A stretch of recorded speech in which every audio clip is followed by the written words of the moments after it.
So everyone, today we're here with Larry Dressler. Larry, man, he's been a massive part of the change and growth in Easton since 2018, I think, 2017, 2018. Yeah. We first met him through Avid for Adventures, actually. So if you have kids, you definitely know what Avid for Adventures is. It's like the biggest summer camp and kids activities in the nation. And Larry has a great company called Blue and Consulting that really just helps people in the business world communicate better. Obviously, it works outside of the business world, and I use it in my relationship all the time. But that's one of the ways we first met him, through his consulting arm. And he really helped us do a bunch of things. Before I dive more into that, I want to talk about, he also has a great book, Standing in the Fire. I've read it a couple times. It's excellent, but it really is about, I mean, kind of like the way it sounds, like kind of standing in the heat of a hard conversation or a hard meeting and getting comfortable in those like really intense moments and creating productivity and creativity and coming out in a positive way. And I think what I notice, I mean, if anybody in jiu-jitsu and Muay Thai, like, you can get in a fight between the rounds, and if there's blood drawn, sometimes you're better friends with that person after the round because you've made it through some hell.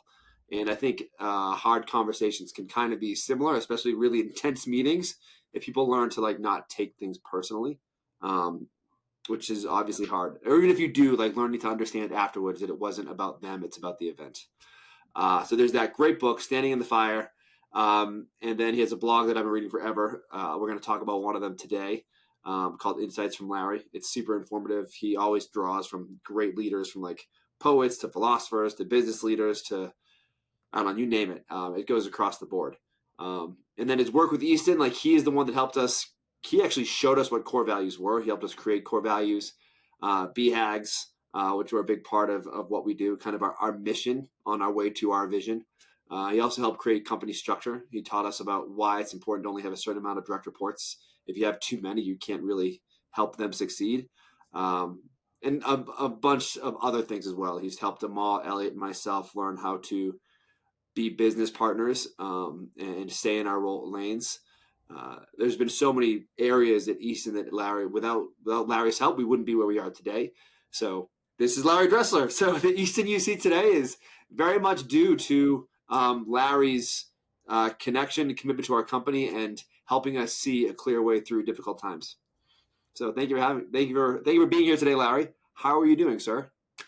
Such a nice introduction, Mike. I'm doing great. Thanks. I'm talking to you from California, where I'm visiting family. Usually home is Boulder, Colorado, where you guys are. But it's good to talk to you from a bit of a distance. And when you're talking about the work that we did together, and what a great summary of all the ground that we've covered, I was thinking to myself, I don't know if I've ever shared this with you, but like I had my own like preconceptions about the Easton team that was going to walk into the room where we first met at my offices.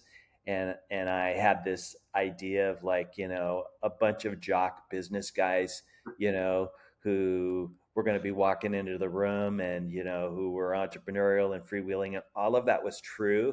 But then I encountered like some of the best read business people I've ever seen, and realized like I was going to have to keep up with you guys with regard to your business acumen, because you, in the same way you take what you do on the mat seriously, you really take the discipline of business strategy, of being thoughtful about the way you're growing and managing Easton as a business, as a contribution to the world. You take that really seriously as well, and you study it in the same way as you do, your martial arts. And so it was incredibly impressive, and it busted all my preconceptions about who I was going to be working with that first encounter. Wow. Yeah, I would love to dive into that because I believe you worked with just Amal. And like, I think I found you through one of our members, Ian Roberts, maybe. There was an executive at Avid for Adventures, and he recommended us to you. Yes. And I got pretty upset because like I found you, I talked to you, and then you wanted to be with just Amal and Elliot for like the first like few weeks. And I was like, dude, and I got like really upset, but I the process worked and I understood it. But like, I know you had to work with them for a bit. And then we brought in the whole team, which was myself, Ian, and Sachi, which was a huge part of that.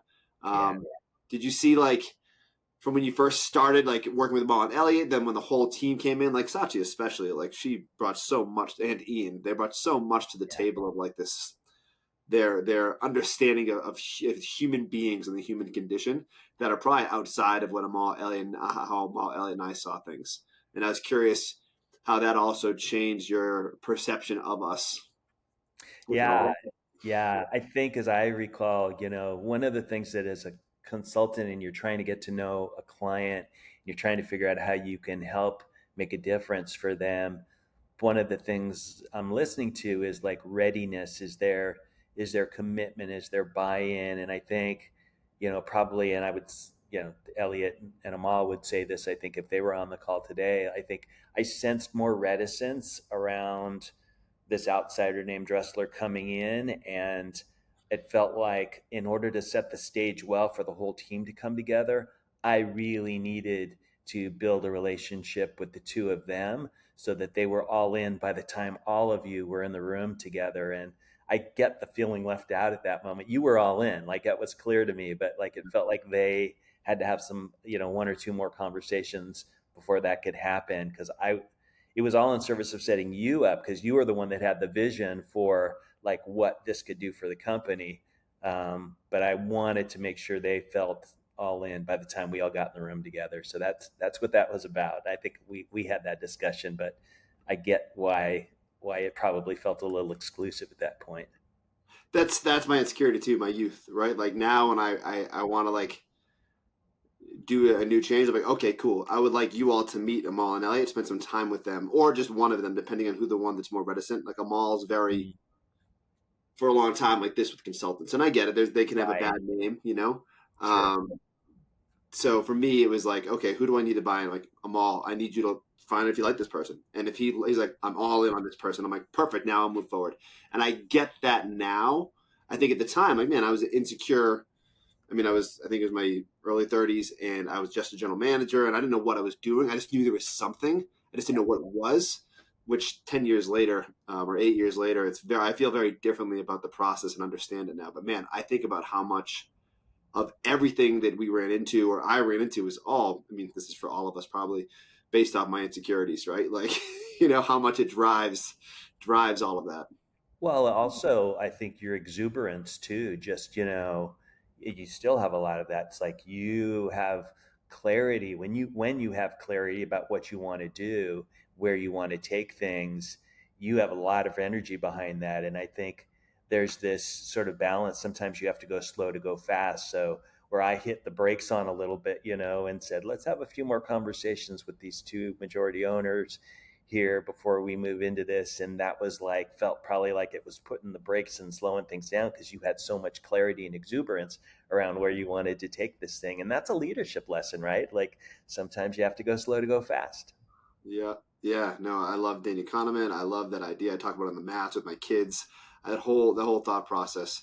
It's just funny how it makes. I always think of that quote, like the youth is wasted on the young sometimes, which because like if you like you can have that clarity 20 years ago, how much easier Yeah. life would be. But of course, you can't have Right. that clarity without experience So and true. failure. Yeah. Um, Yeah. and I appreciate it now. I have no regrets, obviously, but it's funny to look back on, and it's a lesson that's almost impossible to impart on individuals until they experience it.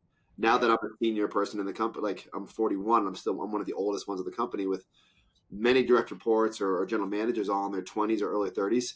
It's like I want to get them to understand what I'm saying, but I recognize now like I can't. I have to just let it happen. Something that Yeah. Amal was really good about doing, just letting me flail along until I got there and figured it out. Yeah, yeah.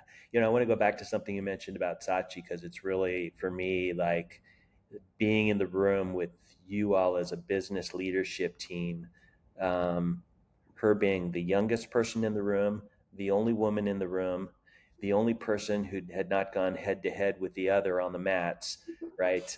Like a very different. She was not going to be able to influence using testosterone, brute force, yelling. She's going to have to find her own way in to being influential in that conversation, and she did that with so much grace, and and contributed her own wisdom on her terms, and the group was open to that and inviting. And my role was, in that room was to create the space and the norm, if you will, for making sure everybody had a place where they could contribute and no one got stepped over. And perhaps, I don't know, had you been left to your own in that room, had she had it, would she have had as much influence? It's a question, but I certainly saw my role as a facilitator in those meetings as making sure there was an honored place for each person, regardless of their gender, their age, their style of communicating. So we got all the wisdom, all the smarts got expressed.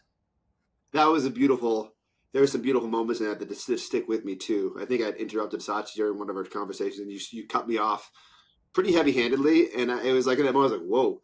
And I remember, and this was 8 years ago. I don't remember now. It was a while ago, but it was very profound for me. And Sachi, man, I worked with her as an assistant manager forever, so like she's influenced me incredibly how I live my life today through the entire time we were together. Sometimes through shame. She used to have power, but sometimes just through like insight and letting me have my raw and then explaining to me some other viewpoints that I was missing. Because yeah, for me, wrestler, jiu-jitsu, just everything is like this. And obviously that doesn't work. That works less now as you get older. Like I have young kids. It doesn't work at all.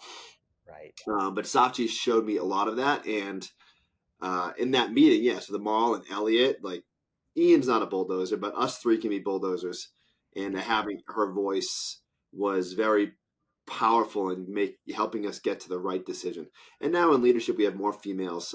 It's harder to get because there's so many males that do jiu-jitsu and Muay Thai versus females. But we have really balanced it out, and we keep trying to. The podcast I had yesterday was with a black belt female, and we had an incredible conversation about all of this martial arts, females in martial arts. So I'm excited to share that one too. And I want to get more into. We'll talk about DEI later if we have time, and kind of dive more into that. Sure. I'm curious, like, because you know more way about my way of working than I know about your martial arts. But when you're trying to impose your force on someone, right? When you're in competition, there is like there is an imposition of your force, and is there also a way though to win when you are the less strong person by using the other person's force and directing it? Like, are there ways? Are there other strategies? Because I'm thinking about conversations and the way we influence, and debating and convincing is about trying to use brute force to have the other person bow to your way of thinking, right? But dialogue, active listening, is a way to disarm people, and also a way to learn something new for yourself, to gain some new insight and advantage. And that's a different way of influencing. Once I feel like you've totally made the effort to understand me, I'm much more willing to be influenced by you, in other words. So I'm just thinking about the parallels about how this works in the meeting room versus on the mat and in the dojo, and I wonder whether you have any insights about kind of like how we win. Yeah, Business on yeah, that. it's a beautiful question. I think about the better you are, the more you're flowing with it and using the other person against them, right? Of course, Yeah, just like in a really good high level conversation, you're like, wow, look what that person just did. If you can back up far enough, yeah, when we're our best selves, or when we're in that spot where we're like, we remain intellectually curious, we can have these great conversations regardless of how we disagree. Or if both parties are both intellectually curious and one's just not, holding up a wall. right. Yeah, that is the beauty of the ideal, like where we want to head, and where I always want to be. But I think the programming and conditioning, especially 8 years ago, of where we were as like machismo culture, it's hard to break that. It's still hard to break that. I journal about it and meditate about it every day, and it's still such a conditioned portion of me from 41 years of existence that it is a process. But it's that level of eloquence is something it would love to be present all the time. Yeah. There's our default selves, right? The people we've learned to be for our whole lives, that are not, that we just, that's our impulsive way of responding to everything. And then and I call that sometimes like that's the saboteur self, right? Yeah. Uh, and then there's the sage self, the wise version of ourselves, the more conscious, the more attuned, the more intellectually curious. And that's the part we're trying to cultivate constantly, the one that sort of we hope at our best overtakes the saboteur. Yes.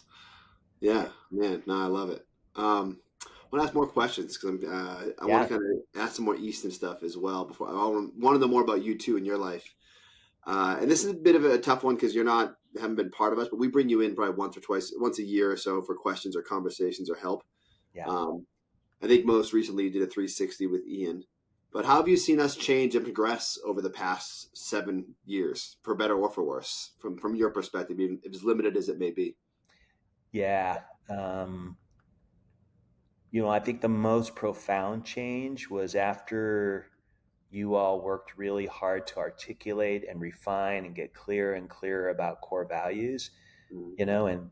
and what you wanted to stand for in the world. Like basically, and I challenge you, I use the definition that Jim Collins uses for core values, which is these are ideals for which you're willing to lose money or end relationships. That's how important these ideals are. And I remember everyone sort of sitting up in their seats and saying, oh, that's what we're talking about here. Because actually there's a lot we tolerate around Easton that isn't consistent with this stuff we've said is important. There's a lot of stuff we put up with, we turn our backs on. And now this means if we're going to buy into this definition, we're actually going to have to deal with it.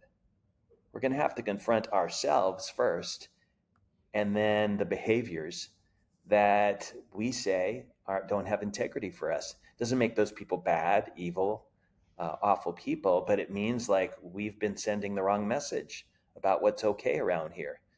Uh, so the biggest, I think, the most profound change I saw was that you all started to engage in all kinds of hard conversations with yourselves and with other people around you to say, actually, we're pretty clear now about who we want to be, how we want to operate.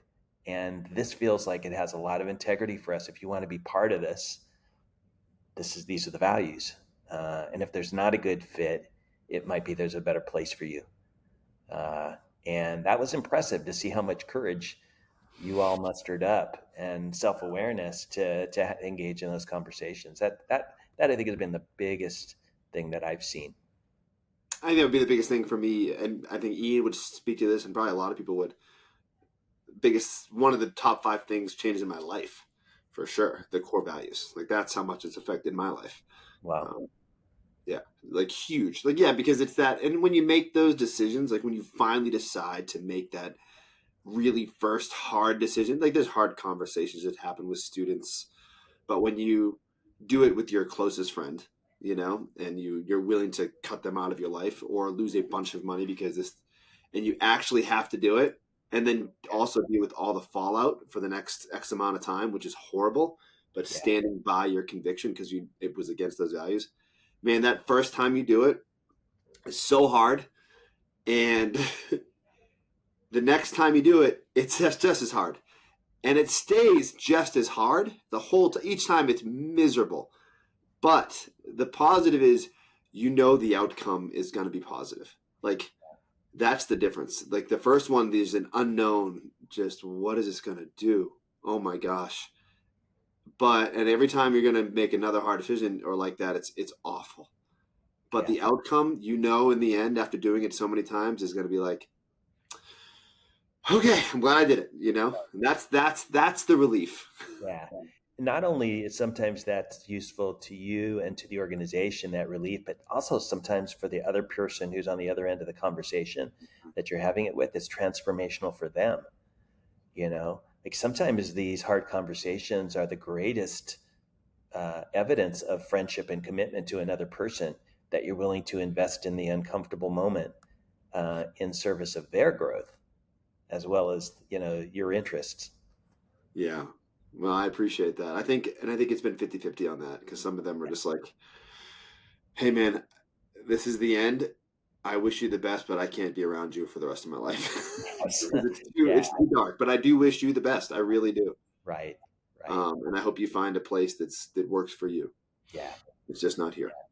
On the other side, I think the core values also give you some clues as to the kind of person you're trying to hire. So from the hiring standpoint, I think they're super useful too, right? In terms of what we're keeping our eyes open for, the kind of questions we're asking people when we're vetting them for employment. And decisions. Really, Yeah. as soon as we're having a conversation in a meeting, like, well, let's look at through the lens of our core values. Does it check all the boxes? Yeah. Okay, cool. And if that usually will answer 90% of the problems, and the other 10% are just going to be problem solving. Absolutely.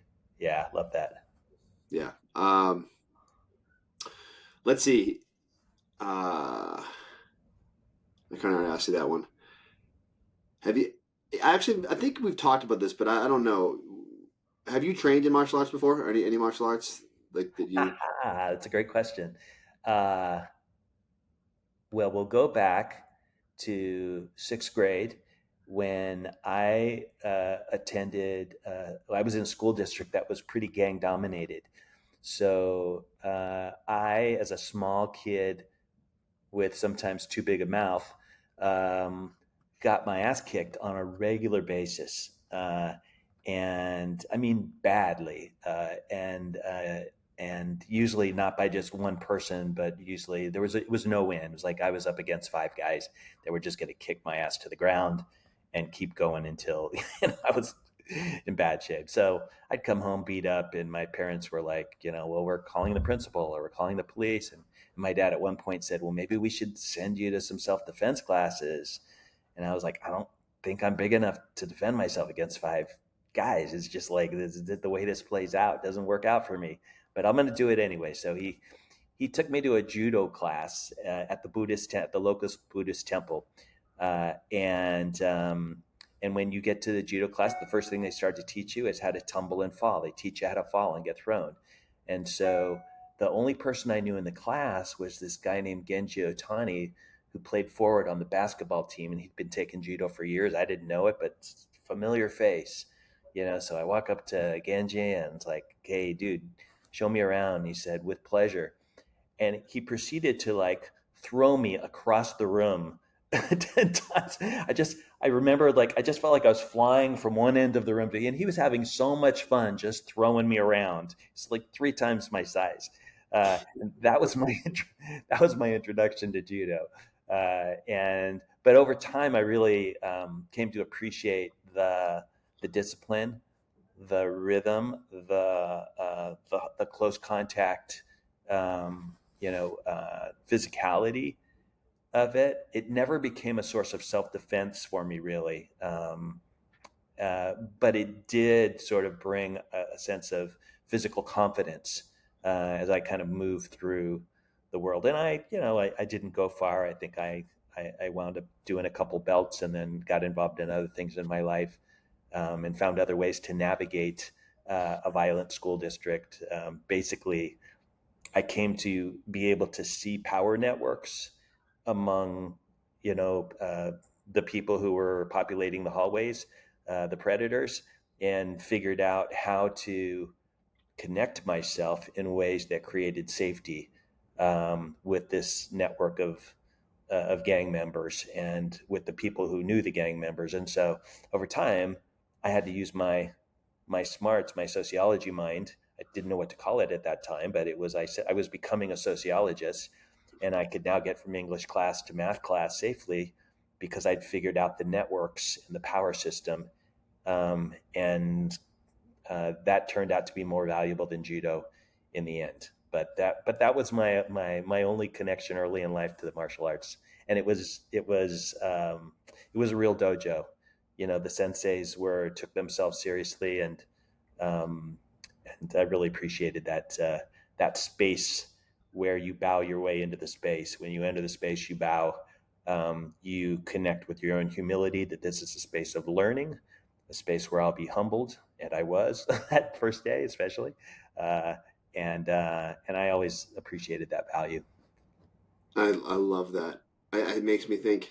Maybe you were speaking to Ian about this too, but Ian and I talk. I'm in therapy, and we talk a lot, obviously. And I know he's working with you a little bit right now. And one thing we were talking about recently about myself and him was like where we got good at reading people and reading a room. Like that's something Mm, we do pretty well. Like it's yeah. something that we've been doing for like like we see flags a lot and are always worried like, well, I say that I'm worried about that, and we talk about where that came from, and that basically hypervigilance, right, around Yes. you should pay attention to that. And we're Yeah. both that way very much. And he was telling me, he's like, yeah, speaking with Larry, and Larry was saying like, man, when he was younger, like he was very much picked on or bullied, and he had to navigate some pretty difficult situations. And with his size being what it was, he realized that, or maybe he didn't realize it, right? Maybe subconscious. He had to start being hypervigilant as well, and I think that leads into maybe your career path, right? Like navigating high heat Totally. conversations. You know, Total direct line of connection. Yeah. Um, we start developing our superpowers, I think, early in life, and our traumas can become also they can become real traumas. There are things that are left from those days in terms of my default ways of responding in moments that if I let those go, they don't work. And they're also superpowers. They're both the gifts and the liabilities that come from our lives, from the I've never heard it choices. called liabilities. Yes. Yeah. Tell me more about that. Sorry, I didn't mean to interrupt, but liabilities was so good. I was like the shadow self, the dark side, but liabilities is way more poignant for me than anything else I've ever heard. Well, and for me, like what that was about is like before I'd go to school every day, I'd stand in front of the mirror and I'd practice letting all the emotion go out of my face. I imagined 4 guys, 5 guys around me, and I would practice being completely blank, no fear.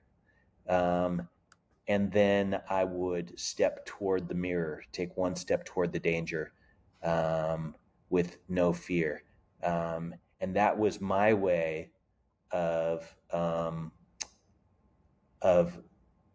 increasing the probability I might get out of a tough situation intact. Or if I didn't, I'd go down with dignity because I didn't show fear. Uh, and so that became a practiced response to conflict. Let the emotion drain out of my face and step in.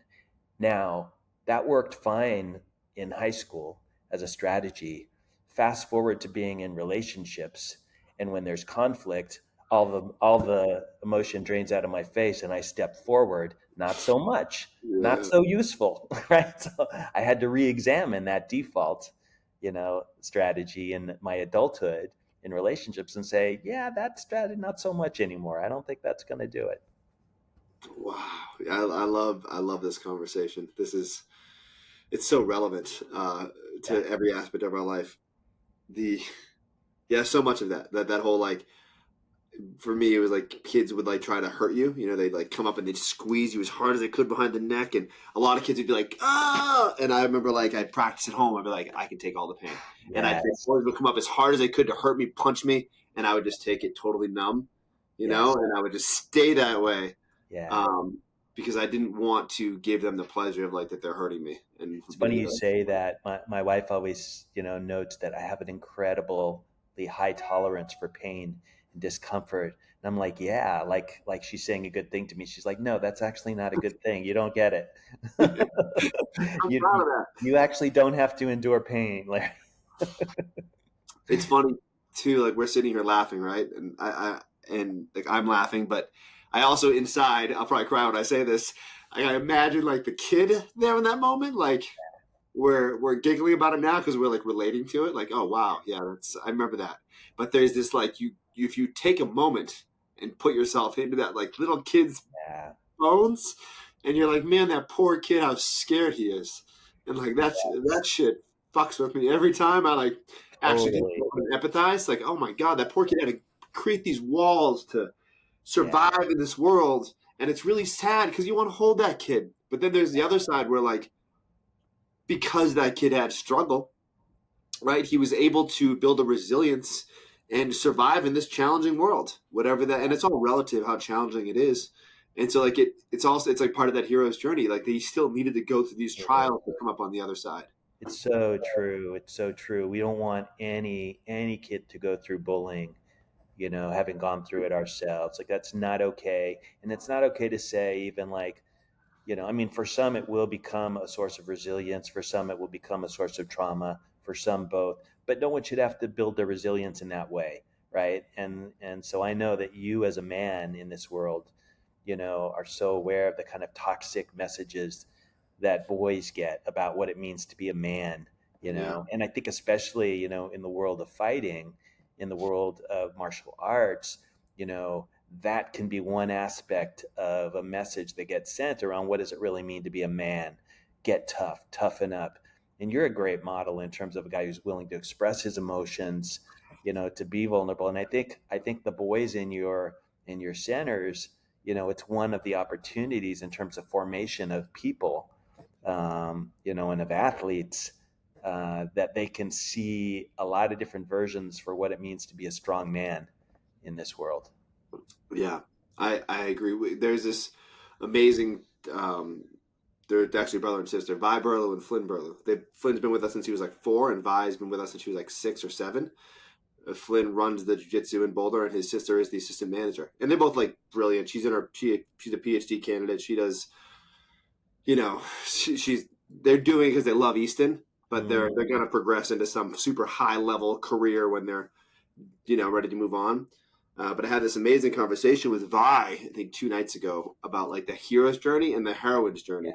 And I never heard about the heroine's journey before. Like the hero's journey, you go into trials, you come back, and you're like, I'm back, I'm here. But the problem with the hero's journey, it resolves the outer world, how you dealt with it. But the next step is the heroine's journey, where you're dealing with the inner trauma. So like that hero's journey, you go through like the bullying, right? Yeah. You learn how to be a sociologist and read the room. Yeah. But and then you're like, so you know how to succeed in that realm.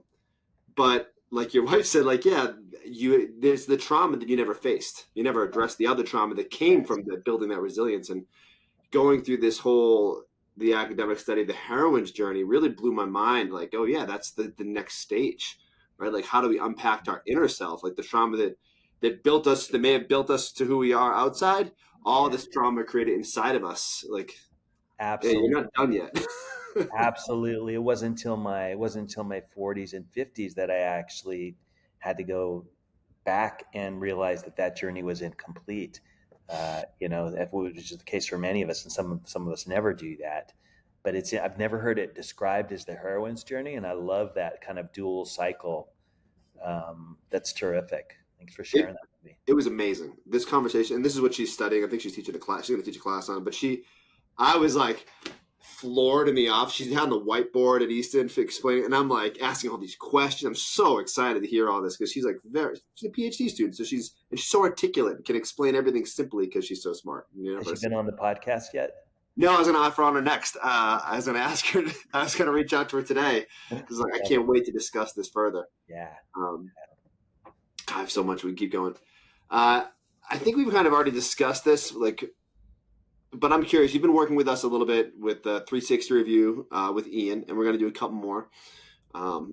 Coming back into Easton, and this is a harder question to ask, but you're not a shy person. Are there things that we are doing currently that you think we could do better? Like from the, again, limited perspective, but from what you've seen. Yeah, I mean, my sort of re-engagement with Easton has been so limited at this point. It's really hard for me to see what I see, is what I see as a company that's really executed on the strategic vision that we set up those years ago. You had a growth plan. You knew how you wanted to grow, where you wanted to grow. Now you built an organizational structure that supports that growth, and you've cultivated a new level of leadership, of management, and I think that's all really healthy and good. I'm seeing a lot of, terrific, thoughtful growth on the part of you all as an enterprise, as a business enterprise. Things you're not doing that you should be doing. I think, for me, and I don't know this to be the case, but I know that at these moments of, sort of growth, keeping your eye on culture, keeping your eye on that middle management, and that middle management is really embracing the core values, is living by those core values, keeping your eye on how people across the organization as you grow, because it becomes more distant, more spread. You have how many centers now? 9. So how do you create a level of uniformity and unity among those centers in terms of quality standards and approach and core values, and yet also let them express their unique gifts and what makes them different in each of those markets? And striking the balance there, I think, is probably the leadership challenge at this moment in time. There's something that I've thought about a lot since COVID, and it's something that you really just nailed with understanding the difference of the different locations markets. I'm paraphrasing, but that's like a key thing, trying to navigate COVID in Castle Rock, Colorado versus Boulder, Colorado. I mean, you have as red as can be and as blue as can be, Yeah, and even further, yeah, um, that was a challenge, and I had to like accept some like I didn't quite. I was like, why is it so hard for us? We're just going to do it this way, and it didn't click for me because I think I'm a control freak. But eventually, it did. I was like, oh, okay, I see why. Let's just. But and then the far left were like, why are you allowing them to do it this way? And it's like, man, it's not that I'm allowing. It's like they have their own culture and beliefs. yeah. We can't make them be your culture and beliefs, and vice versa, right? Just that Right. was hard, really Yeah, I hard. It think still is in hard. your business, you can't be McDonald's. You can't have such a high level of conformity that everything is identical. I think you have to have some level of uniformity and consistency across locations, but in ways that take in the regional differences. And I guess if you go to McDonald's in Tokyo and you go to McDonald's in Colorado, I'm guessing some of the menu might be different. It And is, so yeah, even there with that business model, as tight as they are on consistency, they also acknowledge that in order to succeed in those places, they've got to take on the local flavor. yeah, and that was a big lesson for me, and like trying to explain that to people in a way that they understand is key. Yeah. Uh, I want to pivot to more kind of. I have 2 more sections I want to go through with you. Yeah, More great. about life Let's and go. work. So, what is life like for Larry now? Like whenever I talk to you, you're in Mexico, now you're in California. I haven't seen you in Colorado for a minute. You seem like you really are always enjoying life. And I have more questions around like retirement for you if it ever comes. But what is it like? What is life like for Larry? I'm a huge fan of yours. I Oh like yeah, following you. yeah. Well, about 5 years ago, as a single and recently divorced person, I, total surprise, wound up meeting someone who I fell in love with, my wife Rose, and I wasn't expecting that. I was expecting to be a happy bachelor for the rest of my life, and that was going to be fine, and was even avoiding relationships. But this amazing person walked into my life. We met at a conference in Guanajuato, Mexico, where she lives, a place I'd been coming to for years to attend this conference and have friends there, and eventually married. And now we spend most of the year in Guanajuato, Mexico, because she works for the university there, and I'm a more portable spouse given the work that I do. And Guanajuato is in the center of Mexico, about 5 hours north of Mexico City. It's a beautiful town with a historic center that was built in the 1500s. Guanajuato was producing like 2/3 of the world's gold back in or the world's silver back in the 1600s, and so it was a city that was built on mining wealth, and you can see the grandeur of the old architecture um, as you walk through the cobblestones of old Guanajuato. So it's an amazing place to live. It's a university town, a lot like Boulder in that sense, public university. So we're there for a large part of the year, and then the other part of the year we live in Boulder. And in terms of professional life, while Rose is working at the university, I'm often on calls like this with clients and speaking with leaders in the sectors ranging from construction to public relations to faith leaders around the world, and nonprofit and philanthropic foundations. So the client base is really diverse in the private sector, the charitable sector, and some government. clients. I love the diversity. I think the human issues are universal, but I love the different contexts in which my clients are working. And what binds them together these days, especially, we go back to core values. Um, I define my purpose as creating openings for breakthrough conversations so that the world gets nudged toward a bit more sustainability, love, and justice. So um, I look at every piece of possible work that comes in the door through that lens. Will that particular piece of work with that client contribute to that purpose being achieved? And if there's not a good fit, then it's a no for me. And so that's been a really useful lens, my own sort of personal purpose statement, to be able to evaluate what's the work that's for me and what's the work that's not so much for me. And at this point, after practicing for 30 years in this field, I have the benefit of being able to make those decisions and being able to say no to some of the work. This question is, I mean, I have no idea how old you are, Larry. You look young, so this may be very far away. I just turned 63 a few weeks ago. Okay.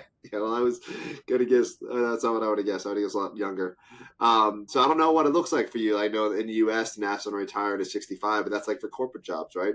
When Yeah. you're in a job that you love, does retirement, is there retirement on the plan? Will you always be working, you think, until you can't anymore in this kind of realm? It's a good question. I think about that more and more. I still have a lot of energy for the work, a lot of passion for the work. I have a neuromuscular condition called FSH dystrophy, muscular dystrophy. And so I walk with 2 hiking poles now that have these big tips, the rubber tips on the ends of them. And that just helps me go farther and easier. But what it means is, airport travel, that kind of stuff is a little bit harder in terms of getting to clients, and standing up in front of a group for a 4-hour workshop isn't possible anymore. So I asked for a stool. There's workarounds. But just slowing down and thinking, well, this is a progressive disease. It won't kill me, but it'll slow me down, makes my legs weaker. What do I want to do with my legs over the next 5 to 10 years? Well, I've still got like pretty good use of them. I can still get upstairs and up windy alleys. Where do I want to explore? What are the other parts of the world I want to see? So part of that, informs my choices around leaving work. Yeah. And I think that in the next couple of years, I'll probably move to sort of half time. Rose will retire around that time frame as well, and then we'll talk about, what seems interesting to us. But I think I'll, for a long time, still, try to work with a few clients and make a difference, just because it's fun for me. Humans are fascinating, and organizations are complicated, and I just think it's a puzzle. It's a creative puzzle that I really enjoy trying to solve. That makes me think. So you were talking about the architecture and the grandeur of Mexico where you live. And I was, what other, if you're having if mobility is harder than it used to be, like what passions, because I've been really into like so many different, I get into economics sometimes, and I love reading about economics, but there's so many things that pull me outside of like the physical aspects of life, like intellectually, or like poetry, right? I find myself reading lots of poetry and writing poetry, what pulls you in like your passions or intrigues you these days? Yeah. Well, Guanajuato, because it's mostly cobblestones and high curbs and winding alleys. Guanajuato is like built on a bowl, so everything's a slant. You got to climb up or down. So it's my personal obstacle course, I call it. Like, I get my workouts living in Guanajuato, and I've just learned I could either, this is one of those choices. Like, I could either learn to see Guanajuato as my enemy, because there's gravity, and gravity is inconvenient.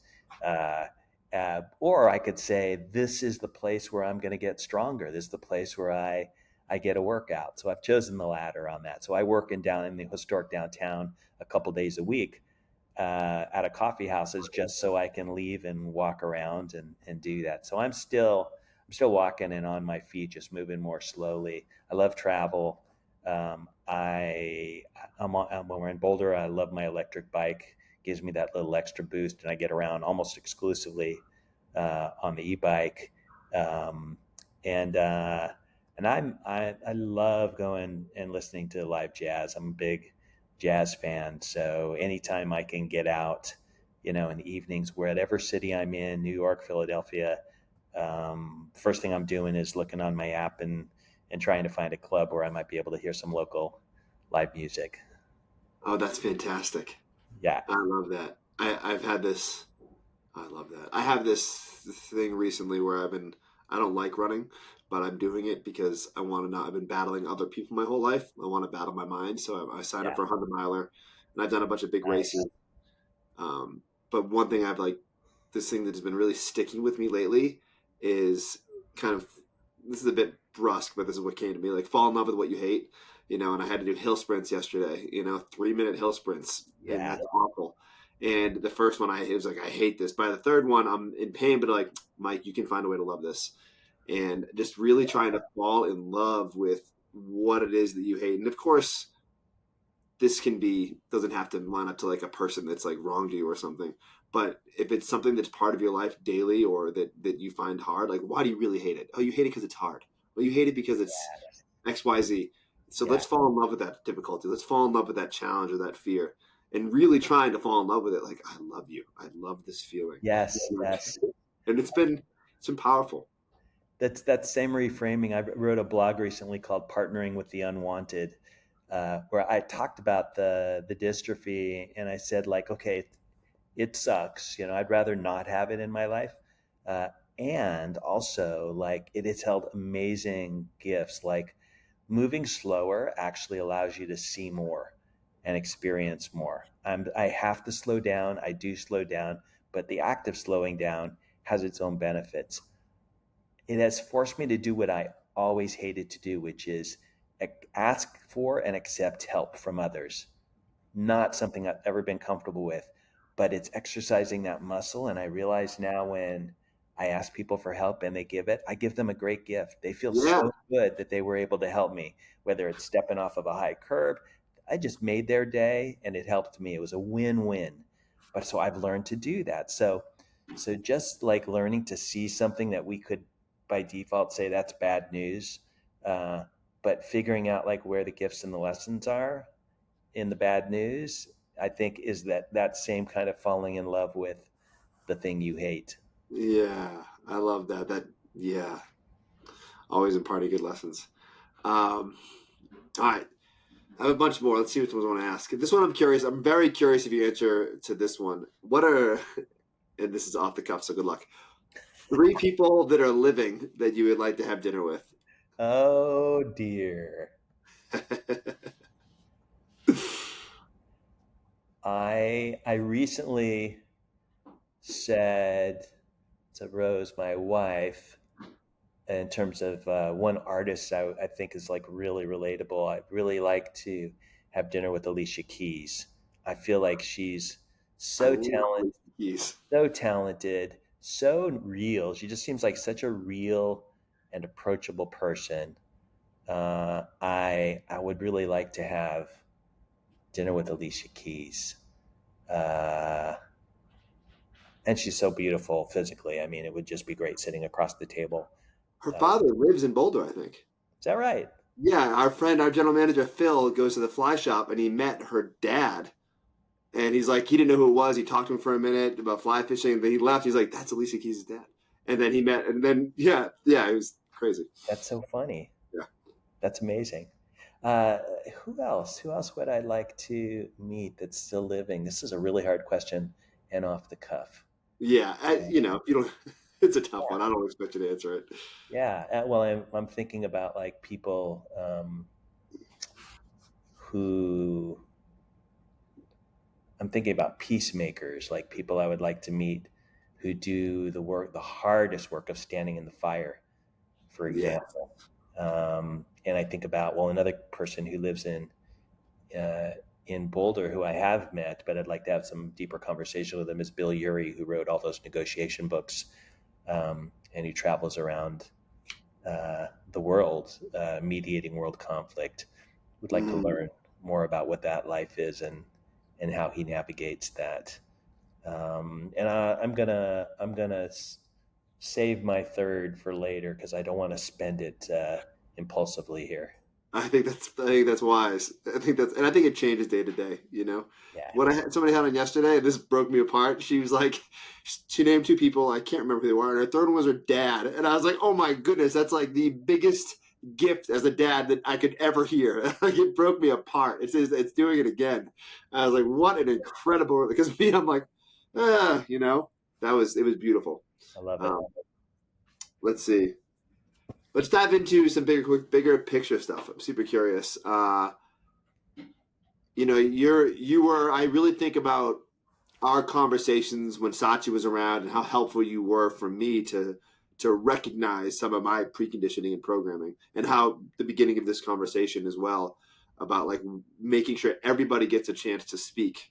I read Sheryl Sandberg's book, Lean In, and that was really enlightening for me too many years ago, and I loved it, right? But I was curious, with DEI, what are your thoughts on that? And do you experience it in the workforce in your consulting, and does it come up, or just politically? Any thoughts or opinions?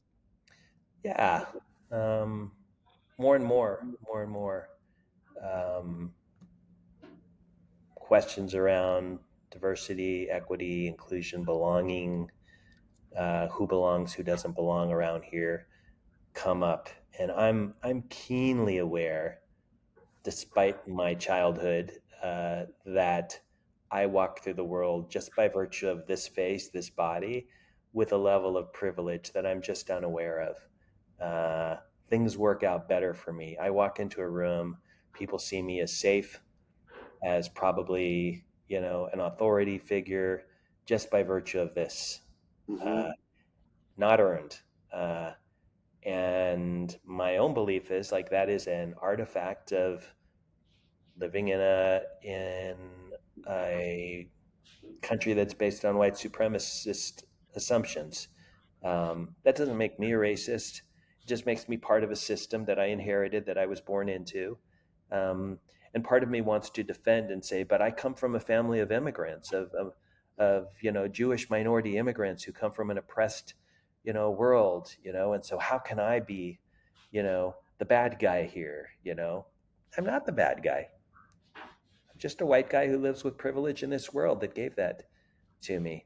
And if I deny that, if I'm unaware of that, if I'm using that privilege in ways that keep others down or behind, then I'm not being responsible in the way that I use that privilege. If I'm not acknowledging those power and status differentials in a room in any given moment and pretending like they're not there and not playing out, then I'm not being responsible in my own use of my power, my privilege, and my role that I play. And so, and all that said, because of where I come from and how I grew up, I also have a ton of blind spots. I miss things all the time that get past me, in which a woman's voice gets walked over, a minority's voice is not considered,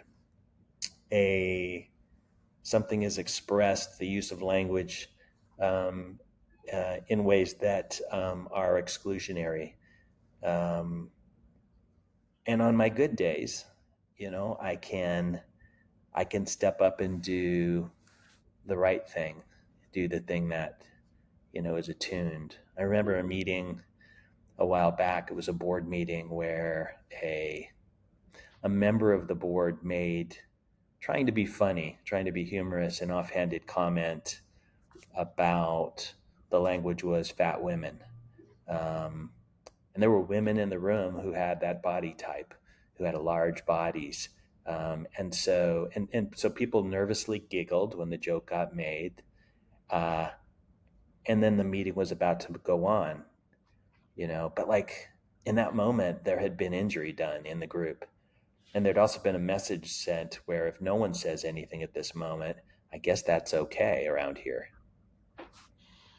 Now, I didn't want to shame the guy. He just, a nice enough person who made this comment that probably, sure, was hurtful to others. So I just stopped for a moment and said, I just noticed my chest tighten up for a moment when you said these words. Um, and I don't know how others around the table are reacting right now to those words, but I just wondered whether you wanted to clarify anything or say something to what the impact that joke might have had on others around this table. And he said, he got a little bit sort of like teary eyed, and he said, at the moment I said it, I realized it was just like a stupid thing. It's my own old insecure fraternity bro persona coming out, the guy who used to want to be funny everywhere. And I just realized I just hurt some people that I care about around this table. I just really want to apologize. That's not the person I want to be, And in that moment, some healing happens.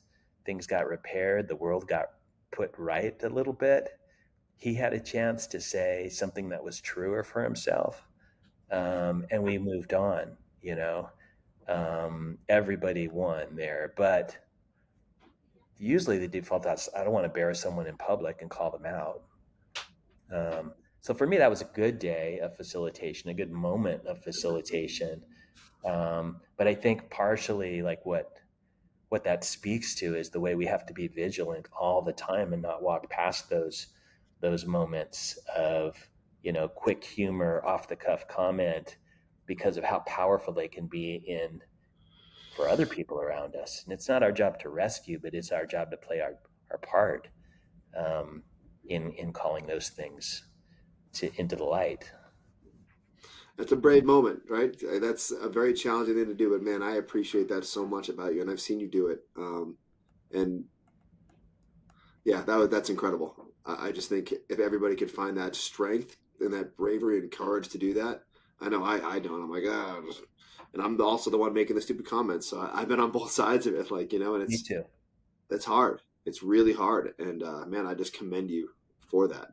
And thank Well, you for then being there's so many days where I walk past it inadvertently, because those are blind spots that we have. And I'm lucky. I'm lucky to have, in the way that you had Sachi, to be a different kind of lens on your leadership. I have people in my life who will call me out on things and point out, those blind spots. And it's not comfortable, but it's really useful. All right, I got two more for you, Larry. We started a little bit late, so I hope that's okay. Do you have time?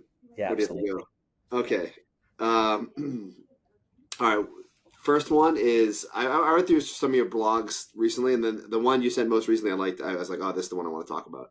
Okay. And it was one from the archive, so I'll read the piece that I was curious about. It's based around productivity and I think valuing ourselves was what I got from it. But you wrote, in my own quest to live, lead, and work differently, I've been experimenting with 6 countervailing declarations. Pause, be still before you speak or act, move patiently, pick a pace that is gentle, choose ease, accept, relax, focus, go for positive contribution, focus on impact, know when to stop, done is often more valuable than perfect, set healthy boundaries, reclaim my choices. And so what I was thinking about a lot from the whole blog piece, it talks a lot about again, this is my read on it. This is how it affected me. We're always driving to be productive, which I think can also make us miss the forest for the trees and also not see how we're impacting the world around us or those around us. And tell us about how you view productivity and the best way to approach it in lieu of the passage from that blog post. Just kind of, yeah. Yeah. Look, there's nothing wrong with productivity, except our culture in all kinds of ways tells you our human value comes from our productivity. If you're not being productive, you have less value in the world. And that's too often the message of our culture. If you're not producing, what else is there? What are you wasting your time for? And so that's such a strong message in our culture, bear down and produce, that other things get lost. And that's what I worry about in our culture is the requisite that your value comes from productivity, comes from output, comes from perfection, comes from speed, and if you're not those things, then you have less value. And I I started to explore those in the ways that programming, that cultural programming, impacts how I wake up every morning, and just start bearing down on getting stuff done, um, as opposed to um, finding a different gear, finding a different way of creating value in the world. Because I don't think production is necessarily, which is about output, how much did I get done, is as important as maybe I get done fewer things, but those things I get done were the most important things, the things that made the most difference, that made the highest contribution. So go back to the purpose statement that I shared with you earlier. If I'm just focused on doing the things that focus on that purpose, I'm probably hitting more of a sweet spot than just getting a whole bunch of shit done. Yeah. Yeah. And there's there's a book called Essentialism by Greg McKeown, and he talks about this idea of protecting the asset. The asset is us, by the way. The asset is you, uh, and that really being an important aspect of living a life in which you flourish. If you're only a mechanism of production, you can burn yourself out pretty quickly. But if you're working to protect and take care of the asset, this body, this soul, this mind, you're doing other things. You're paying attention to other things. And so those alternative declarations that I shared in the blog are sort of meant to be almost like mantras to say, okay, it's not just about laying a bunch of golden eggs and trying to produce eggs, but it's taking care of the goose. Yeah. And what would it mean to take care of the goose? Would mean pausing, would mean going slower, would mean learning to say no, in service of purpose, those kinds of things. You're going to lay better eggs if you take care of the goose. That's right. All right, my last question is a short one, so you don't have to elaborate too much, but it's on the spot again. This one I love asking because I love to read. I love to read as much as I possibly can. It depends on how often I'm reading, or what my life looks like.